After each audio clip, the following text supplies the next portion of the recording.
ಧಾರವಾಡದ ಅಧೀನದಲ್ಲಿ ಬರತಕ್ಕಂಥ ಕನ್ನಡ ಮಾಧ್ಯಮ ಶಾಲೆಗಳಂತ ಇದ್ದಾವೆ, ಮಾಧ್ಯಮಿಕ ಶಾಲೆಗಳು.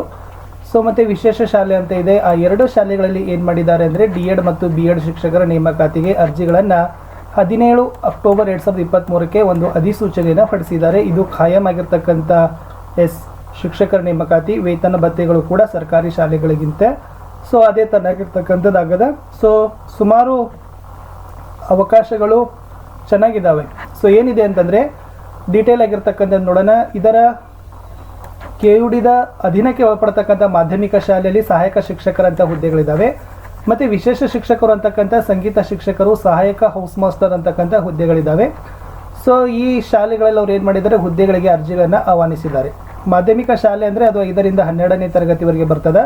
ಅಲ್ಲಿ 9 ಹುದ್ದೆಗಳು ಸಹಾಯಕ ಶಿಕ್ಷಕರದಿದ್ದಾವೆ, 1 ಸಂಗೀತ ಶಿಕ್ಷಕ ಇದೆ, ಆಮೇಲೆ 1 ಹುದ್ದೆ ಸಹಾಯಕ ಹೌಸ್ ಮಾಸ್ಟರ್ ಇದೆ, ಸಹಾಯಕ ಶಿಕ್ಷಕ ಅಂತಲೂ ಕರೀತಾರೆ, ಇನ್ನೊಂದು ಸಹಾಯಕ ಹೌಸ್ ಮಾಸ್ಟರ್ ಅಂತಲೂ ಕೂಡ ಇದೆ. ಆಮೇಲೆ ಈ ಕೆಯುಡಿದ ಅಧೀನಕ್ಕೆ ಒಳಪಡ್ತಕ್ಕಂಥ ಪ್ರಾಯೋಗಿಕ ಪ್ರಾಥಮಿಕ ಕನ್ನಡ ಶಾಲೆ 1ರಿಂದ 5ನೇ ತರಗತಿಯಲ್ಲಿ 2 ಹುದ್ದೆಗಳು ಸಹಾಯಕ ಶಿಕ್ಷಕರ ಹುದ್ದೆಗಳನ್ನು ಕರೆದಿದ್ದಾರೆ. ಸೊ ಇದನ್ನು ಬಂದ್ಬಿಟ್ಟು ಕಡೆಯ ದಿನಾಂಕ ಅರ್ಜಿ ಸಲ್ಲಿಸಲಿಕ್ಕೆ 18/11/2023 ಸಾಯಂಕಾಲ 6 ಗಂಟೆ ಅದೇ. ಸೊ ನೀವು ಅರ್ಜಿಗಳನ್ನು ಏನು ಮಾಡಬೇಕಪ್ಪ ಅಂದರೆ ಪೋಸ್ಟ್ ಮುಖಾಂತರನೇ ಸಲ್ಲಿಸಬೇಕಾಗ್ತದೆ. ಅರ್ಜಿಗಳನ್ನು ತೆಗೆದುಕೊಂಡು ಇದು ಕೆಯುಡಿ ಅಡ್ರೆಸ್ ಅದ. ಸೊ ಅಡ್ರೆಸ್ಗೆ ತಾವೇನು ಮಾಡಬೇಕು, ಕೊಡಬೇಕು. ನಾನು ಡ್ರೈವಲ್ಲಿ ಇದನ್ನು PDF ಲಿಂಕನ್ನು ಹಾಕಿದ್ದೀನಿ. ಸೊ ತಾವು ಅದನ್ನು ಏನು ಮಾಡಿಕೊಡ್ರಿ, ಚೆನ್ನಾಗಿ ನೋಡಿಕೊಂಡು ಅರ್ಜಿ ಸಲ್ಲಿಸಿ. ಯಾರೆಲ್ಲ ಇಂಟ್ರೆಸ್ಟ್ ಇದೆಯಲ್ಲ, ಫೀ ಬಂದುಬಿಟ್ಟು SC ST ಮತ್ತು ಫಿಸಿಕಲಿ ಹ್ಯಾಂಡಿಕ್ಯಾಪ್ಡ್ ಕ್ಯಾಂಡಿಡೇಟ್ಗಳಿಗೆ ಕೆಟಗರಿ 1ಅವರಿಗೆ 625, ಇತರೆ ಎಲ್ಲ ಅಭ್ಯರ್ಥಿಗಳಿಗೆ 1250 ರೂಪಾಯಿ ಅರ್ಜಿ ಶುಲ್ಕಗಳನ್ನು ಕೊಟ್ಟಿದ್ದಾರೆ. ಎಸ್, ಇಲ್ಲಿ ಮಾಧ್ಯಮಿಕ ಶಾಲೆಗಳಲ್ಲಿ ಅಂದರೆ ಸೆಕೆಂಡರಿ ಸ್ಕೂಲ್ದಲ್ಲಿರ್ತಕ್ಕಂಥ 9 ಹುದ್ದೆಗಳಲ್ಲಿ ಇಂಗ್ಲೀಷ್ 1 ಇದೆ, ಅದು ಬಂದುಬಿಟ್ಟು SC ಇತರೆಗೆ ಇದೆ. ಹಿಂದಿ ಇದೆ, ಅದು ಬಂದುಬಿಟ್ಟು GM ಇತರೆದವ್ರಿಗೆ ಇರ್ತಕ್ಕಂಥ 1 ಹುದ್ದೆ. ಕನ್ನಡ ಲ್ಯಾಂಗ್ವೇಜ್ ಇದೆ, ST ವರ್ಗಕ್ಕೆ 1 ಇತರೆ. ಗಣಿತ 2 ಹುದ್ದೆಗಳಿದ್ದಾವೆ, GM ಮಹಿಳೆ 1 ಇದೆ, ಕ್ಯಾಟಗರಿ 1 ಇತರೆ 1 ಇದೆ. CBಜಡ್ದಲ್ಲಿ 2 ಹುದ್ದೆ ಇದ್ದಾವೆ, GM ಗ್ರಾಮೀಣ 1 ಇದೆ, 2A ಇತರೆ 1 ಇದೆ. ಸಮಾಜ ವಿಜ್ಞಾನದಲ್ಲಿ 2 ಹುದ್ದೆ, GM ಫಿಸಿಕಲಿ ಹ್ಯಾಂಡಿಕ್ಯಾಪ್ಡ್ 1 ಹುದ್ದೆ, SC ಮಹಿಳೆ 1 ಹುದ್ದೆ ಅಂತಿದೆ. So totally 9 ಹುದ್ದೆಗಳನ್ನಿದ್ದಾವೆ. ಇವೆಲ್ಲ ಏನಿದಾವಪ್ಪ ಅಂದ್ರೆ B.Ed ಆಗಿರ್ತಕ್ಕಂಥದ್ದು ಇದಾವೆ. ಕ್ವಾಲಿಫಿಕೇಷನ್ ಸಹಿತ ಕೊಟ್ಟಿದ್ದಾರೆ ಅವರು. ಆಮೇಲೆ ಪ್ರಾಥಮಿಕ ಕನ್ನಡ ಶಾಲೆಗಳಲ್ಲಿ 2 ಹುದ್ದೆಗಳಲ್ಲಿ SC 1, GM ಇತರೆ 1, SC ಇತರೆ 1 ಇದ್ದಾವೆ. ಈ ವಿಶೇಷ ಶಿಕ್ಷಕರಲ್ಲಿರ್ತಕ್ಕಂಥ 3 ಹುದ್ದೆಗಳು ಸಂಗೀತ ಶಿಕ್ಷಕರು, ಸಹಾಯಕ ಹೌಸ್ ಮಾಸ್ಟರು ಮತ್ತು ಸಹಾಯಕ ಹೌಸ್ ಮಾಸ್ಟರ್ ಕಮ್ ಸಹಾಯಕ. ಇದಕ್ಕೆ ಮೀಸಲು ಇರೋದಿಲ್ಲ. ಸೊ ಇದನ್ನೆಲ್ಲ ಜನರಲ್ ಆಗಿ ಎಲ್ಲರೂ ಕೂಡ ಏನು ಮಾಡ್ಬೋದು, ಅರ್ಜಿಗಳನ್ನು ಸಲ್ಲಿಸ್ಬೋದು.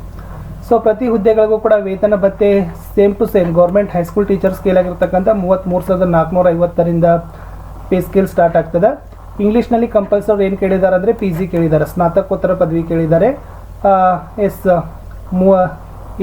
2 ವರ್ಷ ಆಗಿರಬೇಕು, ಜೊತೆಗೆ ಪದವಿಯಲ್ಲಿನೂ ಕೂಡ 3 ವರ್ಷ ಆಗಿರಬೇಕಂತ ಕೇಳಿದ್ದಾರೆ.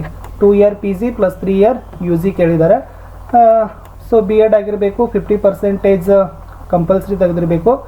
ಆಮೇಲೆ SC ST ಕೆಟಗರಿ 1 ಮತ್ತು ಫಿಸಿಕಲಿ ಹ್ಯಾಂಡಿಕ್ಯಾಪ್ಡ್ ಅವ್ರಿಗೆ 45% ಅಂತ ಕೊಟ್ಟಿದ್ದಾರೆ. ಕಂಪಲ್ಸರಿ B.Ed ಟೀಚಿಂಗ್ ಮೆಥಡ್ ಆಗಿರಬೇಕು, KRTT ಎಲಿಜಿಬಲ್ ಆಗಿರಬೇಕು ಅಂತ ಕೇಳಿದ್ದಾರೆ. ಸೊ ಕಂಪಲ್ಸರಿ KRTT ಪಾಸ್ ಆಗಿರಬೇಕು.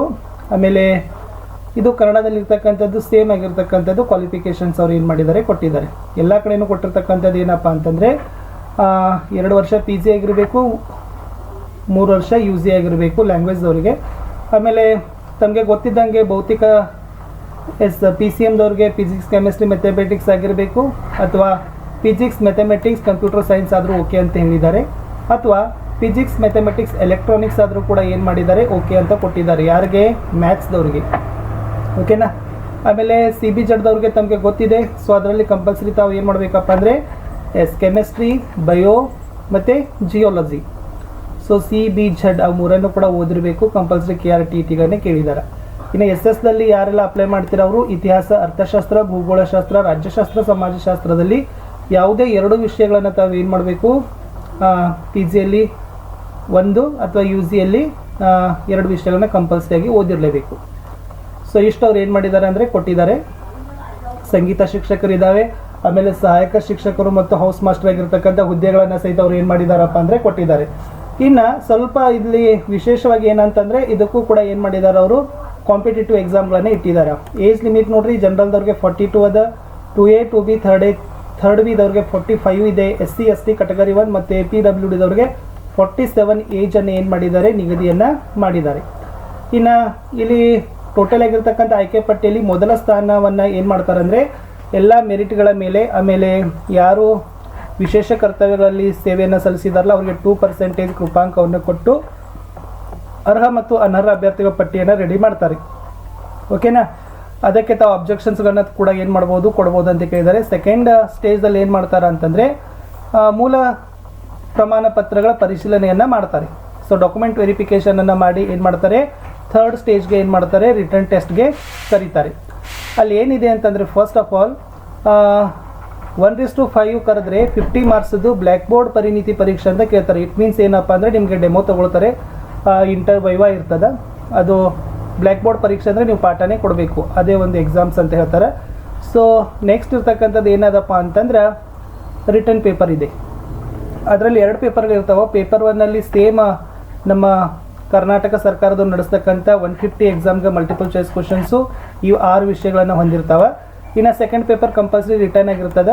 ಆ ರಿಟರ್ನ್ ಪೇಪರ್ ಹೆಂಗಿರ್ತದಪ್ಪ ಅಂತಂದ್ರೆ 50 ಮಾರ್ಕ್ಸ್ ಆಬ್ಜೆಕ್ಟಿವ್ ಇರ್ತದೆ, 100 ಮಾರ್ಕ್ಸು ಡಿಸ್ಕ್ರಿಪ್ಟಿವ್ ಇರ್ತದೆ. ಅದನ್ನು ಚೆನ್ನಾಗಿ ಪ್ರಿಪ್ರೇಷನನ್ನು ಮಾಡಿಕೊಡ್ರಿ ಅಂತ ಹೇಳ್ತಾ, ಆಮೇಲೆ ಪೇಪರ್ 3 ಏನದಪ್ಪ ಅಂದರೆ ವಿವರಣಾತ್ಮಕ ಅದ.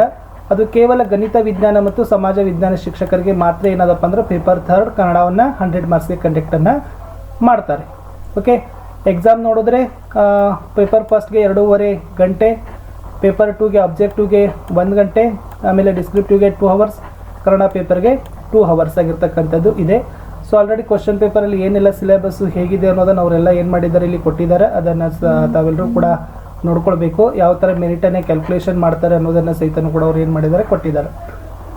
ಸೊ D.Ed ಮತ್ತು B.Edದವ್ರಿಗೆ ಒಂದು ಒಳ್ಳೆಯ ಅಪಾರ್ಚುನಿಟಿ ಇದೆ. ಯಾಕಂದರೆ KUD ಅಂದರೆ ಒಂದು ಅದು ವಿಶ್ವವಿದ್ಯಾನಿಲಯ, ಅದಕ್ಕೆ ಒಳಪಡ್ತಕ್ಕಂತಂದರೆ ಇದು ಕೂಡ ಖಾಯಂ ಹುದ್ದೆಗಳು.